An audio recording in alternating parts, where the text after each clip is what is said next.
এই মুহূর্তে রয়েছে বরগুনা সদর উপজেলার আয়লা পাতাকাটা ইউনিয়নে, যেখানে আমরা একটি আপনাদের দেখাবো যে এখানে জমি সংক্রান্ত একটি বিষয় নিয়ে মামলা চলছিল। সেই মামলা 4 একর 88% জমি নিয়ে কোর্টে একতরফা রায় হয় এবং রায়ের বিরুদ্ধে আপিল করার কোনো অপশন ছিল না তাদের। এখানে গতকালকে সেই কোর্ট থেকে এসে বাড়িঘর, বসতবাড়ি এবং ফলাদি গাছগুলি যেরকম কেটে একদম সবকিছু মেসমার করে দিয়েছে। আমরা এই বিষয় নিয়ে একটু কথা বলবো, যারা এখানে আমরা দাঁড়িয়ে রয়েছেন এবং এই জমির যারা মালিক, আমি একটু তার সাথে কথা বলি। আচ্ছা, আপনার নাম কি? আমার নাম মোহাম্মদ নাসিরউদ্দিন তালুকদার। একটু বলেন একটু। আমার এই জমি স্যার 1944 সালে কবলা করা আমার বাপ এবং চাচারা সহ। এই দেখেন স্যার, এই 21/3/44 সালে সাব কবলা দলিল মূলে আমরা সে থেকে অদ্যবধি বগদখল করিয়ে আসিতেছি স্যার। এই মুহূর্তে স্যার এরপর স্যার এই আমরা এই পিএস খতিয়ান থেকে জমি স্যার ক্রয় করি। এই খতিয়ান স্যার, এই 75 নং পিএস খতিয়ান থেকে এই আফতার আলী জমি বিক্রি করে, কিন্তু এইটা করার পর স্যার এই আরএস রেকর্ড হয় স্যার। এই আরএস 47 সালে শুরু হয়, এই আরএস 65 এবং এই 87/4 স্যার আরএস রেকর্ড। এই রেকর্ড দিয়ে তারা এই আমাদের পিএস খতিয়ান ভ্যালু না দিয়ে তারা অসত্যভাবে কাগজ বানাইয়া তৈরি করিয়া আমাদেরকে না জানাইয়া কোনো পক্ষ বিপক্ষ না করিয়া আমাদের এই দীর্ঘদিনের যে বসতবাড়ি এবং কবলাই সম্পত্তি থেকে আমাদেরকে সম্পূর্ণ অসত্যভাবে তারাই দিয়েছে এবং গতকালকে উচ্ছেদ করছে। আমাদের এখানে 4 একর 88 ভূমি, 4 একর 88 ভূমির মধ্যে স্যার আমাদের 6টা বাড়ি, 2টা বিল্ডিং স্যার, বড় বিল্ডিং গল স্যার, কাঠের অনেক গল স্যার। এখানে আমাদের এই 4 একর 88 জমি স্যার আমরা মালিক স্যার। এই মালিক এই আরএস রেকর্ডের মালিক আফতার আলীর ওয়ারিশ করম ওয়ারিশ দয় মিথ্যা অসত্য মামলা দিয়ে কোর্টকে ভুল বুঝাইয়া বিভ্রান্তমূলক স্যার একটা ভুল তথ্য কোর্টকে দিয়া জেলা জজকে বা সহকারী জজকে দিয়ে স্যার এই রায়টা করছে তারা। আমরা জানি না, আমরা কোনো বাদী না বিবাদী না। আমাদের জমি তারা উল্লেখ করিয়া আরএস রেকর্ড দেখিয়া তারা এই রায় স্যার করায় এবং গোপনীয়। আমরা এই কোর্টে কাগজ আনতে গেলে স্যার আমরা কাগজ পাই না, কোর্ট কি করছে জানি না স্যার, কোথায় কি আমরা কোর্টের ব্যাপার স্যার জানি না। যাই হোক, এরপর আমি এই গত বৈশাখ মাসে স্যার আমি এইটার মাথায় এই 88 পূর্ব সীমানার দক্ষিণ প্রান্তে স্যার আমি একটা ঘের তৈরি করি। সেখানে এই পক্ষ এই মাজেদ জমাদ্দার, বাপের নাম আব্দুল খালেক জমাদ্দার, এরা স্যার এই আমার এই কান্দি ঘেরবাড়ি সালানের পর আমি হঠাৎ করে কি বলবো স্যার কিছু জানি না, কি বলবো কি দেখাবো কি আমি কিছু পারি নাই। সার্চিং দিয়ে কোর্টে দেখি আমাদের কোনো মামলা নেই স্যার। এখন আমি কি করতে পারি?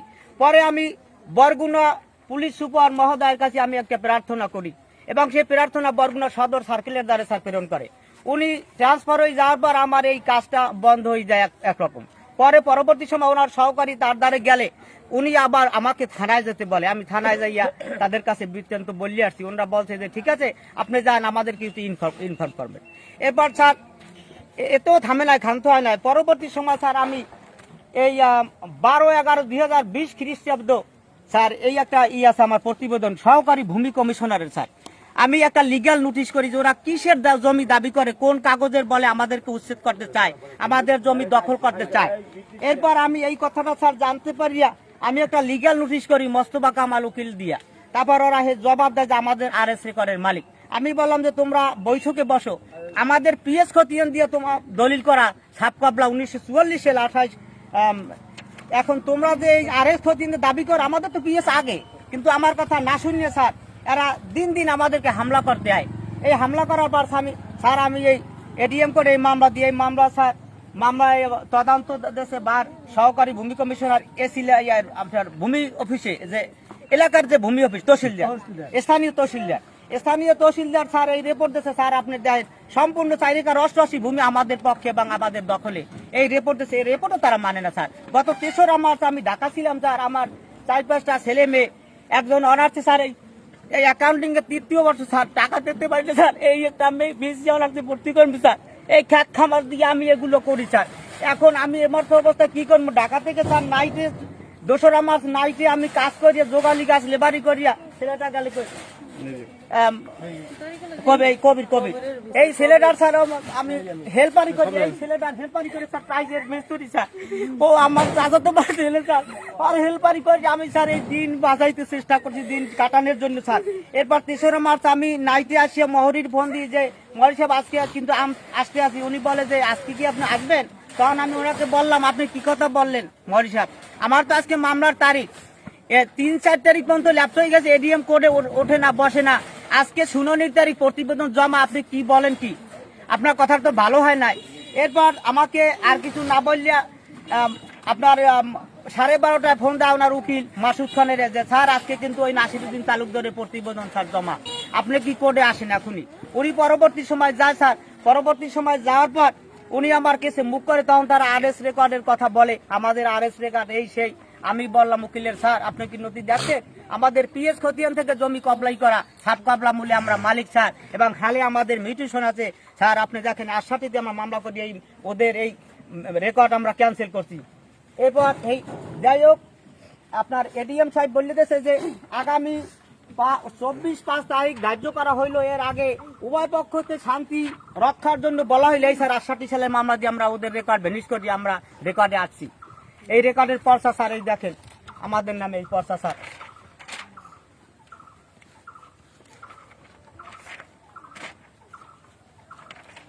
এই স্যার দেখেন, এই যে দলিলে এই যে নামগুলো স্যার, এইগুলো আমাদের নাম, এই আরশেদ আলী, রফিকুদ্দিন, এই নামগুলো আমাদের। এই নূর মোহাম্মদ আমার বাবা স্যার, এই যে নূর মোহাম্মদ, এই আব্দুল আজিজ, আইজুদ্দিন তালুকদার, এরা আমার বাপ চাচা। আর এই উপরে যে 2 চাচা মারা যাওয়ার পর তাদের নামে মিটিশন হয় স্যার। জমি সম্পূর্ণ সত্য এবং দখলই, অদ্য পর্যন্ত আমরা দখলে ছিলাম এবং এখনো এই অবস্থা হয়েছে স্যার। এই পর্চা স্যার, এই সম্পূর্ণ স্পষ্ট পর্চা স্যার। সেদিন ওনার উকিল আনিসুল আতিকুল হক উনি বললে যে আপনাদের এই তহসিল অফিসের এই যে সহকারী ভূমি অফিসের প্রতিবেদন স্যার অস্পষ্ট, এডিএম কে বলে। আবার উকিল বলে আপনি মিথ্যা বলছেন, আপনি আবার কথা বলতে দেন। আপনি কি বলেন? এরা সম্পূর্ণ স্পষ্ট যে 4 একর 88 ভূমি তালুকদারদের, নাসির তালুকদারদের জমি। আপনি কি বলেন? আপনি তো আমার কথা বলতে দেন। মাসুদ খান উকিল তখন বলছে, সাথে 2 জন উকিল ছিল, সোরাফ হোসেন মামুন ফরাজি এবং মোতালেব পিপি, সাবেক পিপি উনি ছিল। ওনারা 2 জন লোক অবাক হয়ে গেছে যে বলে কি বলে। এবং এদেরকে বলা হয়েছে যে থানা ভারপ্রাপ্ত কর্মকর্তা ওসিকে বলা হইলো শান্তি শৃঙ্খলা রক্ষার জন্য এডিএম আদেশ করছে আগামী 24-5 তারিখ স্যার। এখন এই মত অবস্থা আমরা কি করি স্যার? আমাদের কোন উপায় নাই। আমাদের 1 কোটি টাকার উপরে স্যার মাল জিনিস ক্ষয়ক্ষতি হয়ে গেছে। আমি এই একটা বিসি স্যার, আজীবন চাকরি করছে হাই স্কুলে স্যার, মাধ্যমিক বিদ্যালয়। এই বিসি খুব নরম ভদ্র শান্ত মানুষ, একজনে ঠেলা দিলেও কিছু বলে না স্যার। এই লোকটা যা করছে, বাড়ি গাড়ি বিল্ডিং বাথরুমটা করছে স্যার 4 লাখ টাকা খরচ করিয়া। এই লোকটার বাথরুম সহ কিছু নাই, শুধু বাথরুমটা 4 লাখ, 20 লক্ষ টাকা আমার। এই লোকটার 20-এর উপরে আমার মনে হয় যে খরচ করা হয়েছে। 4 লাখ টাকা অত বছর বাথরুমটা করছে শুধু। এই দেখেন, আর এই ছেলেটা তো বললামই যে নৃশংস ভাবে 20 লাখ না কত লাখ টাকা টাইলসের কাজ করছে। এই খুব আপনার কাছ থেকে একটু শুনি, বলেন স্যার। আমি জমিটা এদের কাছে কিনছি, এদের বলা হয়েছে যে যারা পাক আমি তার লাগে আবার কিনে নেব, আমার বিল্ডিংটা যাতে না ভাঙে। আমার কথা শুনে আমি কইছি যে টাকা লাগুক আমি দেব, তারপর আমার বিল্ডিংটা ভাঙছে কিছু রাখে নাই। আমি এখন আমার ঢাকা উঠতে হবে, বাবু বাচ্চা ফলাফল রয়েছে, এখানে থাকার জায়গা নাই, আমার এক করা জায়গা নাই। ছোট ছোট বাচ্চা বলা ভাই, এই আমার বাচ্চা বলা ভাই, এরকম ছোট একটা বাচ্চা ছেলে, এই একটা ছেলে। দর্শক শুনলেন, আসলে একটি হৃদয় বিদারক ঘটনা। এই করোনার মধ্যেও কিন্তু আসলে এই যে ভূমিদস্যুদের কিন্তু তারা কিন্তু থেমে নেই। আসলে মানুষের জমি জোর করে কিভাবে তারা হাতিয়ে নিল, প্রশাসনের মাধ্যমে ভুল বুঝিয়ে নাকি, এরকম একটা অভিযোগ তারা আসলে আমাদেরকে করেছে। কিন্তু এই জমিটি নাকি তারা 70 বছর পর্যন্ত তাদের ভোগ দখলে ছিল, 77 বছর তাদের ভোগ দখলে ছিল, এবং তারা কিন্তু আসলে নিজেরাই এই জমির মালিক এবং তাদের সকল কাগজপত্র এবং সকল দলিলাদি সেগুলো আমাদের সামনে প্রেরণ করেছে, আমরা দেখেছি। কিন্তু তবুও কোর্ট কিভাবে তাদের পক্ষে রায় দিল এবং একতরফা রায় দিল, তাদেরকে কোনো নোটিশ না করে, এই বিষয়টি আমরা আসলে আপনাদের কাছে তুলে ধরতেছি। তাদের ঘর থেকে তেমন মালামালও এরকম বের করে নিতে পারেনি। তো এই হলো আমাদের আমাদের সাথে এতক্ষণ যুক্ত থাকলাম এবং আপনাদেরকে সরাসরি দেখালাম। দেখুন দর্শকরা, আমরা একটু কথা বলবো, এখানে যারা স্থানীয় আরো যারা আছে মালিক, তাদের সাথে কথা বলতে চাই। তো আছেন আপনি? আচ্ছা, আপনার নাম কি? আমার নাম আব্দুল মুতালিব। আচ্ছা, এই জমির মালিক কি আপনি? না, আমি কেনা সূত্রের মালিক, ক্রয় সূত্রের মালিক। তো কি হয়েছে একটু বলেন।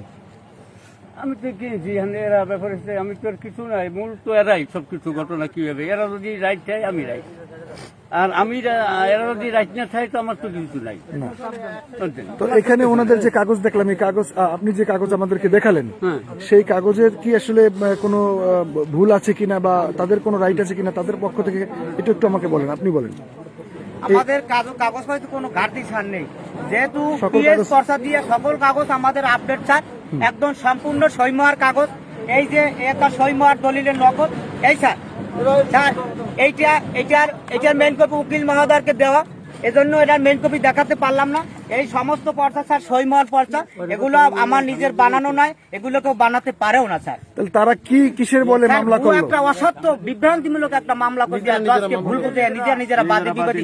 এই আফতার আলী স্যার, থামো তোমরা, এই আফতার আলী স্যার এই দাতা, এই আফতার আলীর মেয়ের ঘরের নাতিরা এবং বাইলপুর ঘরের যে নাতিরা, এই দুই গৃহস্থ বাদী বিবাদী হইয়া আব্দুর খালেক জমাদ্দার, এই আফতার আলীর নাতি, বাইলপুর ঘরের নাতি, সে বাদী হইয়া এবং মেয়ের ঘরের যে নাতি খালেক রাজ্জাক পেদা, সে বিবেদী এই মামলাটা করিয়া দ্রুত তফনগর স্যার অসত্যভাবে রায় করিয়ে তারা আমাদের উচ্ছেদ করে গতকাল। এই আর কিছু না, আপনাদের কোনো নোটিশ দেওয়া হয়েছে? আমাদের কোনো নোটিশ না, আত্মপতি জানি না, আমাদের কোনো নাম নাই, কিছু নাই। আমি কোর্টে যাইয়া কিছু সার্চিং দিয়েছি, আমাদের কোনো হদিশ নাই স্যার, আমি কোথায় যাবো কোথায়? দর্শক শুনলেন যেমনটা, আমরা এই আমার কেসের অবস্থায় আমার আমার আমার বিচার কথা হলো, এখানে যদি এখানে ওনাদের জমি নাও থাকে, প্রতিপক্ষ যারা এই বিল্ডিং ভেঙে দিয়েছে, আদালত ভেঙে দিয়েছে, কিন্তু তারা যদি পেয়েও থাকে, কিন্তু এদেরকে তো একটা নোটিশ দেওয়া দরকার, তাদের কাগজপত্র আছে কিনা, ওনাদের কি আছে, এই দুটো কাগজপত্র দেখার তো একটা সুযোগের বিষয় আছে। ওনাদেরকে তো পক্ষ সমর্থনের একটা সুযোগ দেওয়া উচিত, যে কিভাবে আপনারা এই জমিতে আছেন, এই জমি তো ওনাদের। এবং তাদের যে এই যে নতুন একটি ভবন দেখলাম, এখানে প্রায় 20 লক্ষ টাকা খরচ করে যে ব্যক্তি এই ভবনটি করেছেন, সেই ভবনটি কাছ থেকে দেখাই, সেই ভবনটি কাছ থেকে দেখাই যে এই যে ভবনটি প্রায় 20 থেকে 25 লাখ টাকা খরচ করে যে ভবনটি করেছে, সেটি কিন্তু আসলে ভেঙে চুরে দিয়েছে। আমি একটু কাছ থেকে দেখাই, এবং এখানে আরো অনেকগুলো দেখতে পেলাম ছোট ছোট গাছ, যেগুলি সেই গাছগুলি কিন্তু কেটে ফেলেছে। এগুলি আসলে একদম দুঃখজনক ঘটনা, যে জমি যেই পাক না কেন, কিন্তু এরকমের যে গাছগুলি কেটে ফেলবে। এবং ফলজ গাছ, আমি সামনে এই যে আম গাছ দেখতে পাচ্ছি, ফলের গাছগুলি, এবং পিছনে একটু দেখাই আমি কাছ থেকে, এখানে যে গাছগুলো আছে সেগুলো কিন্তু আসলে কেটে ফেলা হয়েছে। এই হলো দৃশ্য, এখনো কাজ চলতেছে। আমি একটু কাছ থেকে দেখাই যে ফলের গাছ, অনেকগুলো গাছ এখানে দেখতে পাচ্ছি, যে গাছগুলো।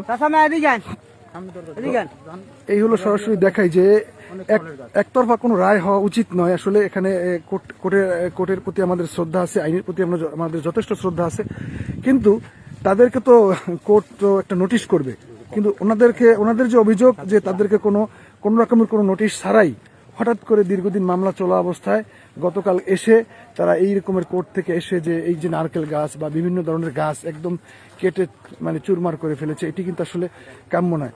জমি যার যেই পাক না কেন, সে তো দখল করতে পারতো, এবং গাছগুলো না কেটে, এই গাছ তো কোনো ক্ষতি করেনি, ফলজ গাছ, হ্যাঁ, এরকমের এই যে ছোট ছোট নারকেল গাছ একটু কাছ থেকে দেখাই, এই যে কাঁঠাল গাছ, আম গাছ সহ বিভিন্ন ধরনের গাছ কেটে কিন্তু একদম মরুভূমির মতো বানিয়ে ফেলেছে এখানে।